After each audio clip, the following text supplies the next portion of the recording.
under the category of things that get Ray Aura stiff. There's a new Apple TV Plus series coming out called Monarch, Legacy of Monsters, right? It's a Godzilla series, right? And a lot of people, including our own Ray Aura, have been very excited about this. They dropped the first couple of trailers, look great. Well, now we're actually getting our first reviews.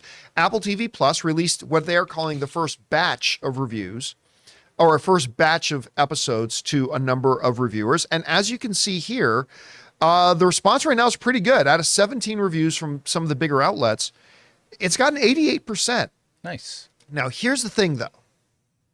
While the reviews are positive, I think even some of the positive ones are going to give some people pause for a very specific reason. And we'll get into that as we actually read through them. So if we take a look at some of these things, Discussing Film likes it. They said, this is more ground level approach to the world of monsters and its characters is a nice change of pace from the movie's usual focus on enormous spectacle. Well, wait a minute. There's a lot of people looking forward to this show for enormous spectacle.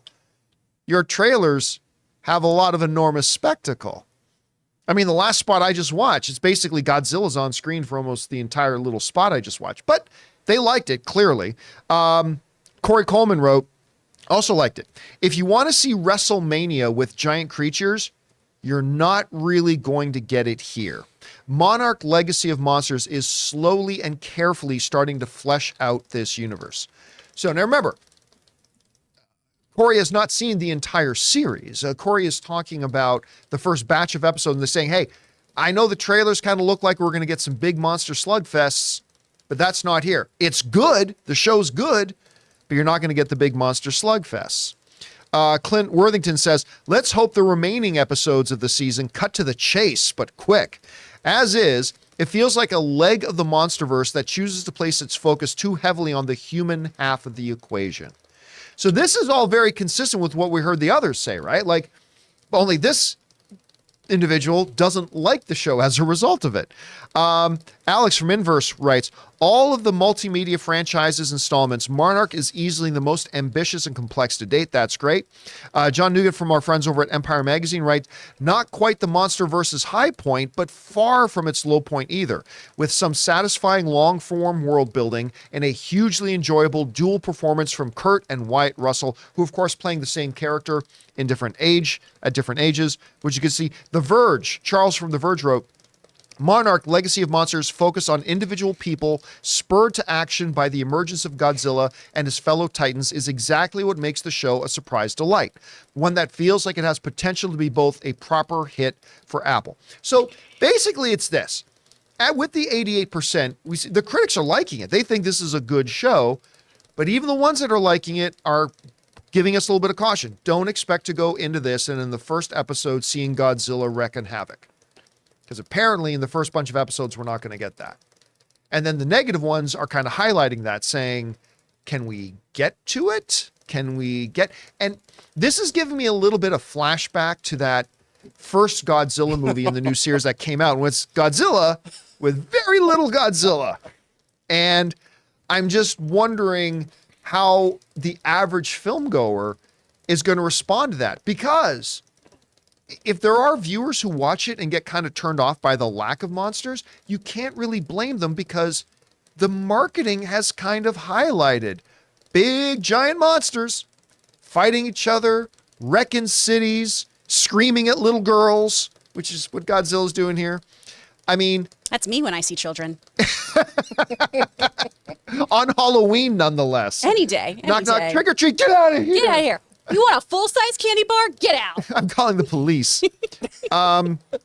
So, I mean, I don't know. Now, maybe this is all just world building and setting up the last bunch of episodes, like the second half of the season, which is all going to be, you know, free-for-all. But I don't know. We'll see. Chris? Sorry. Do we know how many episodes that they've reviewed? Say again? Do we know how many episodes they reviewed? The only thing I read was the first batch. So maybe it is revealed somewhere how many, but whether that means 2, 3, or 4, I'm not really sure. Maybe the number's out there somewhere. Guys, we want to take a second to thank a sponsor of this video, Quip. Guys, you know that good health starts with good habits, and Quip makes it easy by delivering all the oral care essentials that you need to care for your mouth. For example, their incredible electric toothbrush. Guys, I've been using electric toothbrushes for years, and this is easily the best one I've ever owned. Timed sonic vibrations with 30-second pulses to guide a dentist-recommended 2-minute clean. A lightweight and sleek design for adults and kids with no wires or bulky charger to weigh you down. Reusable handles in a range of sleek metal hues as well as bright plastic colors sure to make a pop on your bathroom counter. Skip the batteries and snap into healthy habits with the new rechargeable electric toothbrush. All the features of the original Quip plus one magnetic charge powers up to 3 months of brushing. In addition to brush heads, Quip also delivers fresh floss, toothpaste, mouthwash, and gum refills every 3 months from just $7. So if you go to getquip.com/Campea right now, you'll get 20% off any electric toothbrush, mint and gum dispenser, or water flosser. That's your 20% off any electric toothbrush, mint and gum dispenser, water flosser at getquip.com/Campea. That's GETQUIP.com/Campea. Quip, the good habits company. Anyway, Chris, you hear some of these reviews. You've seen the marketing campaign. What do you think about what we're hearing? I'm excited about this, especially the Russell dynamic here. Yes, because that part I'm really stoked so for. interesting, because usually when it comes to the Godzilla movies, any kaiju movie, I kind of don't give a shit about the people. It's just, I want to see monsters fighting. That's what I want to see. I don't want to hear about your backstory. I don't want to see that. I want to see these guys duking it out. But they really, really got me invested with them playing the same character. Just because that's such an interesting dynamic, too, to have your son playing who you're playing as a character, but also having his own kind of opinions and feelings about his dad and how that's going to manifest. I think that's really great. And he's such a good actor. I love him as Kirkland Captain America. We all love to hate him. Captain America. He's so good in it. He's so good in that. So that's why you all get angry at him, because he's such a good actor. And he is one of those actors, too, who, sure, Nepo baby, but he keeps proving himself time after time as a fantastic actor. So I'm really excited to see him doing this.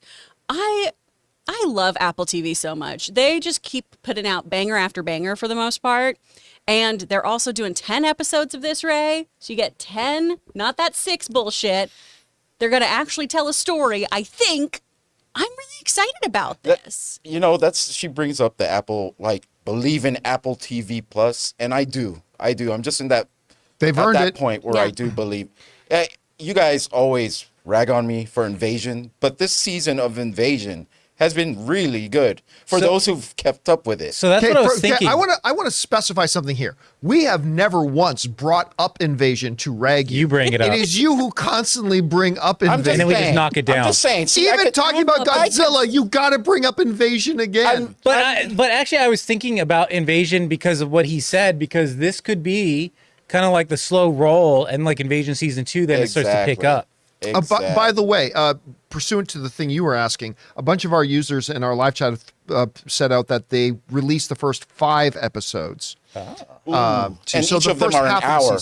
Each of them are an hour, I assume. Because I have no idea. So, I said before when this show first came up, one of my favorite parts about natural disaster movies, monster movies, is the build-up before the reveal. Right. Everything's shaking, the people freaking out, but you don't see anything. Maybe like in the fog, you see a leg. Things like that. The build-up. The 5 foreplay. episodes in. The foreplay, if you will. 5 episodes in. I still believe in Apple. I'm still gonna watch it. I don't care what these guys say. Well, it's an 88%, right? I mean, so they're liking it. I'm worried that there's going to be a lot of viewers who are like, where are the monsters? Again, we'll find out. Hey guys, thanks so much for watching this video. Make sure you like the video, leave a comment, and subscribe to our channel. And don't forget, we have a daily podcast called the John Campea Show podcast, available on Apple Podcasts, Spotify, or your favorite podcasting app of choice. Go and subscribe to it today so it'll be there when you need it.